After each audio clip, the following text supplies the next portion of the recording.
कभी सोचा है कि एक आम बच्चा जो अपने आसपास की चीजों को बस इकट्ठा करता है, वो एक दिन दुनिया बदलने वाला वैज्ञानिक कैसे बन जाता है?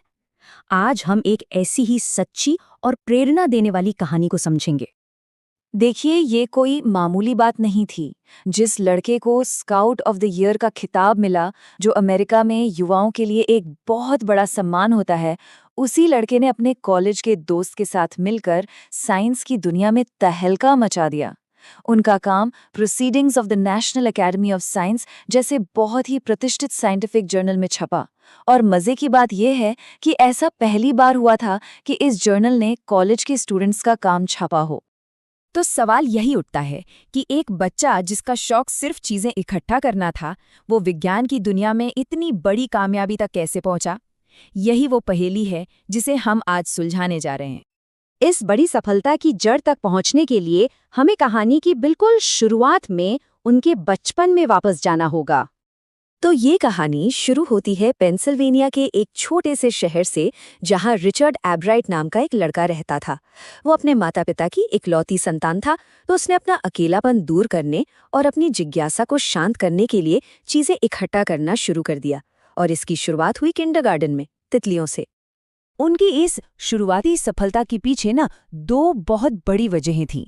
एक तो उनकी अपनी कभी न खत्म होने वाली जिज्ञासा, और दूसरा उन्हें मिला सही सपोर्ट और प्रोत्साहन।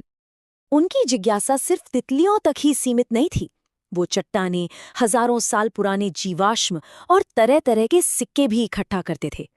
यहाँ तक कि वो रात रात भर जागकर अपनी दूरबीन से तारे भी देखा करते थे। मतलब बचपन से ही उनके अंदर एक तेज दिमाग के साथ साथ जानने की एक जबरदस्त भूख थी।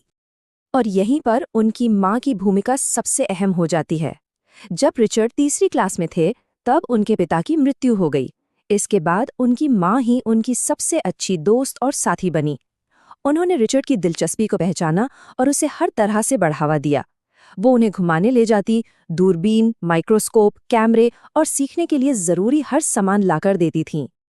तो चीजें इकट्ठा करने का ये शौक एक गंभीर वैज्ञानिक खोज में कैसे बदल गया? असल में ये कुछ ऐसी घटनाओं की वजह से हुआ जिन्होंने उनकी जिंदगी की दिशा ही बदल दी। दूसरी क्लास में उनकी माँ ने उन्हें the travels of monarch x नाम की एक किताब दी, जिसने उनके लिए विज्ञान की एक नई दुनिया के दरवाजे खोल दिए। लेकिन फिर 7वीं क्लास में कुछ ऐसा हुआ जिसने सब कुछ बदल दिया। वो अपना पहला साइंस फेयर हार गए, और ये हार उनके लिए एक बहुत बड़ा और ज़रूरी सबक थी। तो अहम बात यह है कि उन्होंने इस हार से सीखा क्या? उन्हें एहसास हुआ कि उनका प्रोजेक्ट मेंढक के टिश्यू की स्लाइड्स का सिर्फ एक साफ सुथरा डिस्प्ले था, जबकि जो जीते थे उन्होंने असली एक्सपेरिमेंट किए थे। उन्होंने एक सवाल का जवाब ढूंढने की कोशिश की थी। रिचर्ड को समझ आ गया कि असली विज्ञान सिर्फ चीजें दिखाना नहीं, बल्कि सवालों के जवाब खोजना है। इस सबक ने उनकी सोच को पूरी तरह से बदल दिया। इसके बाद हाई स्कूल और कॉलेज में उनकी मेहनत रंग लाई और उन्होंने एक बहुत बड़ी खोज कर डाली। तो आखिर उन्होंने खोजा क्या था? उन्होंने ये समझने में मदद की कि हमारी कोशिकाएं यानी सेल्स डीएनए को कैसे पढ़ती हैं। आसान भाषा में कहे तो ये वो तरीका है जिससे हमारे शरीर की कोशिकाएं अपने जेनेटिक ब्लूप्रिंट का इस्तेमाल करके प्रोटीन बनाती हैं। वही प्रोटीन जो हमारे जिंदा रहने के लिए बेहद जरूरी हैं। और यही वो अनोखी खोज थी जिसे उन्होंने अपने कॉलेज के रूममेट के साथ मिलकर दुनिया के सामने रखा। ये विज्ञान की दुनिया में एक बहुत बड़ा कदम था, और यही वो खोज थी जिसने उन्हें उस बड़े साइंटिफिक जर्नल तक पहुंचाया। तो वो युवा वैज्ञानिक आज कहाँ हैं? चलिए देखते हैं कि उनकी वैज्ञानिक यात्रा उन्हें आज कहाँ ले आई है। ये कहानी सिर्फ किताबों तक ही सीमित नहीं है। डॉक्टर रिचर्ड एच एब्राइट आज एक बहुत ही सम्मानित वैज्ञानिक हैं। वो रटगर्स यूनिवर्सिटी में प्रोफेसर हैं, वॉक्समैन इंस्टीट्यूट ऑफ माइक्रोबायोलॉजी में एक बड़ी लैब के डायरेक्टर हैं, और साइंस की दुनिया में कई प्रतिष्ठित पुरस्कार जीत चुके हैं। हाल के सालों में डॉक्टर एब्राइट कोविड-19 की उत्पत्ति पर हुई बहस में एक मुखर आवाज बनकर उभरे हैं। उनका पक्ष साफ है। वो कहते हैं कि इस बात का कोई सबूत नहीं है कि ये वायरस एक जैविक हथियार था, लेकिन इस संभावना को नकारा नहीं जा सकता कि ये एक लैब दुर्घटना हो सकती है। उनके इस रुख ने कुछ विवादों को भी जन्म दिया है, और कुछ दूसरे शोधकर्ताओं ने उनके खिलाफ औपचारिक शिकायतें भी दर्ज कराई हैं।